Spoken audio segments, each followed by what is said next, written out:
So we have this puzzle, or physicists had this puzzle in the 1890s, what to do with something like the Michelson-Morley result, the null result, that showed that a motion through the ether could not be detected, even though it should be detectable, especially when you compare it to the results of things like stellar aberration, where it said clearly the ether could not be dragged, which was one possible solution to the Michelson-Morley experiment that said, okay, we're not detecting the motion of the Earth through the ether as the Earth revolves around the sun. Maybe it's because the ether in the vicinity of the Earth gets dragged along, and therefore we don't feel that either wind or either breeze, as it were, or our experiments do not detect it. Yet other results, like stellar aberration, said, no, the ether can't be dragged along by the Earth if you're going to get the correct results for things like that. So it was a real puzzle. But there were some solutions that were proffered for it. A British physicist, G.F. Fitzgerald, really just came up with an idea that, in the Michelson-Morley experiment, you have light traveling one way, sort of the headwind, tailwind with the ether wind supposedly, and then going perpendicular, where the ether wind would be crosswind to it. And there should be a time difference between them, because the headwind, tailwind case should take a little bit longer than the crosswind case. So what he hypothesized was, he just sort of had the idea that, we're dealing with the ether, the luminiferous ether.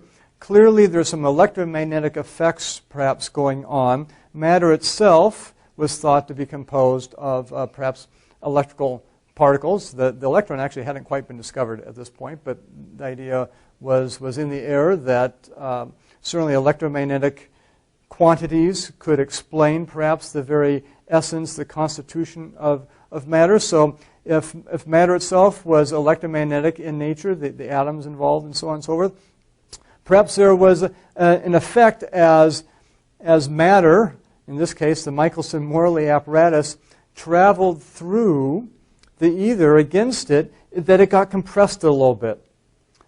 Just the very nature, sort of a drag effect in a sense, not like the ether drag we talked about before, but just a compression effect. If it's going straight through the ether and going crossways, you wouldn't have that compression effect. So one leg of the Michelson-Morley apparatus would get compressed just slightly, and the other leg wouldn't, and it'd be just enough to make up that time difference, so that the light beam going this way with the headwind-tailwind case would actually have slightly less distance to travel than you would expect compared to the crosswind case, and that slight difference in the distance traveled would make up for the fact that it's actually a little bit slower. So even though the idea would be, yes, it is slower, but the time traveled is the same because the distance gets compressed a little bit. And this is became known as the Lorentz contraction, because Fitzgerald published it in the American journal Science. He just sent a letter off, actually. It wasn't a full publication. Sent a letter off to the American journal Science, which was very new at the time and hardly anyone ever read. He wasn't even sure it had been published. Really, he was on to other things.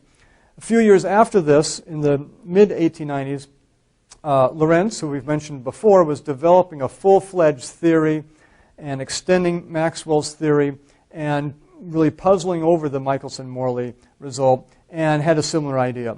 And then he mathematized it and introduced it into his theory. He later found out that Fitzgerald had actually had this idea a few years before and had sort of published it. And Lorentz, just being the kind of person he was, gave credit to Fitzgerald, and therefore became known often as the Lorentz-Fitzgerald contraction. So we talk about the Lorentz-Fitzgerald contraction. And again, the idea here is that if you have any material object going against the ether, or just traveling through the ether in a longitudinal direction, in the direction of travel here, it'd be compressed slightly. So if it's a spherical object, it becomes sort of slight ellipsoid. Not so much that you could really notice it unless you're doing very precise experiments, but that's exactly what Michelson-Morley was. It's a very precise experiment, and therefore the idea was that this effect would show up in the Michelson-Morley experiment, shorten the distance slightly, so that even though the travel time should be longer that way. The distance was shortened a little bit, and so the travel time equals out whichever way you're going on the Michelson-Morley apparatus, and therefore you get this null effect. You don't see any effect of the ether wind. So that is, the ether wind is actually there, but we don't notice it because of this contraction effect. That was the idea of the Lorentz-Fitzgerald contraction.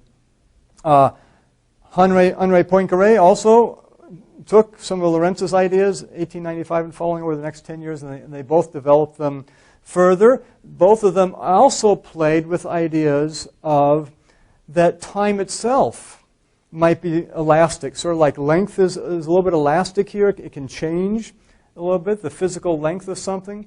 If it's moving against the ether, can change. They had the idea that maybe time is involved as well, because to make things work out in the full context of the theory, if length is changing a little bit, then there seemed to be some need for time to change. Now, the ideas they had were more mathematical constructs within the theory. They weren't necessarily saying these are actually physical changes in time. Time, they would say, really is absolute. It still goes along just for everybody the same way. But there were hints of perhaps a change in how we viewed time, and that maybe time wasn't as absolute as everybody thought it was in the work of Lorentz and Poincaré. And so that's where then Einstein enters the scene and comes at it from a very different perspective. All of Lorentz, Poincaré, Fitzgerald, they were working within the context of how do you construct a model of the ether? How do you explain these experimental results? The null result of Michelson-Morley, the result from stellar aberration, other things like that. Einstein really came at it from a more theoretical perspective. In fact, was a debate really, about was there any effect of the Michelson-Morley experiment on Einstein's thinking at this point in time? And we're not sure. In later years, about 15, 20 years later, he actually mentioned the Michelson-Morley experiment, that it did have an influence on his thinking of the null result. But at the time, in his actual paper, he doesn't cite it specifically.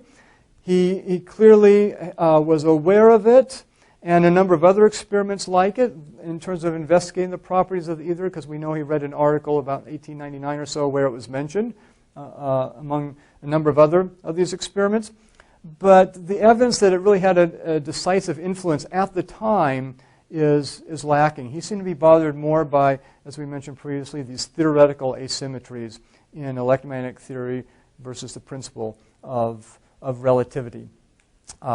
So it's really a question that we can't quite answer, but the evidence seems to be pointing to the fact that the Michelson-Morley experiment, even though many others were very worried about it, didn't bother Einstein as much at that point. And this actually is important in terms of sometimes people point to how should we do science? Is there the one correct way to do science? And the example of the Michelson-Morley experiment sometimes is pointed to say you should do experiments first, see what the results are, and then build theories from that. And they would then point to, see, that's exactly what Einstein did. He took the Michelson-Morley result, built his theory on that, when in actual fact he almost did the opposite. We talked about the two postulates.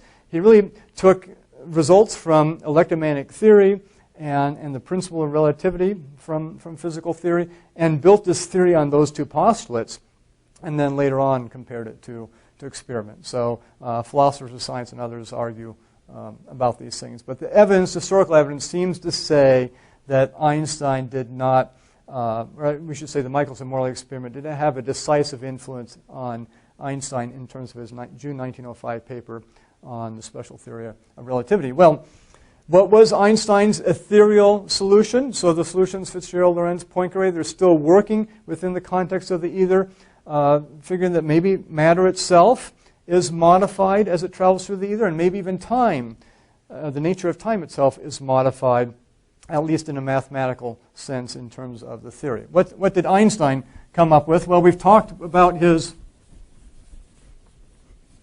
two principles or two postulates. So let's go back to them now that we have a better understanding, especially of how waves work and how light works, hopefully. And let's think about the principle of light constancy.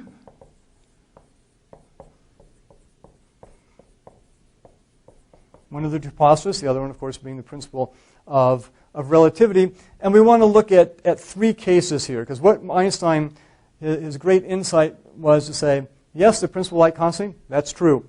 Good evidence for it, both from theory and then actually later from experiment as well. We'll remind ourselves about that in a second. Principle of relativity, that's true also. They seem to be in conflict, but actually we'll take them both as true and then see what the implications are and the results we get. And so what are those results? Well, the principle of light constancy, remember, essentially says that if light is a wave, an electromagnetic wave, and if you have a moving source of a wave, in our example we used water waves and a paddle device, if that paddle device, which is generating the waves, the source of the waves, is moving through the medium, moving through the water, it does not change the velocity of the waves coming off that paddle device. Okay? The velocity of waves depends on the medium in this case. It will still flow away with whatever velocity, whether the source is stationary or not. And so let's imagine, let's go back to Alice here. Let's say here's Alice. And we're going to put the ether in here at first. So we'll imagine something roughly like this, okay, for the background of the ether there. So she's sort of standing on a, imagine a floor or something like that, or just the context of the ether around her. That's what I was trying to draw here to indicate that. And over here we have a light source.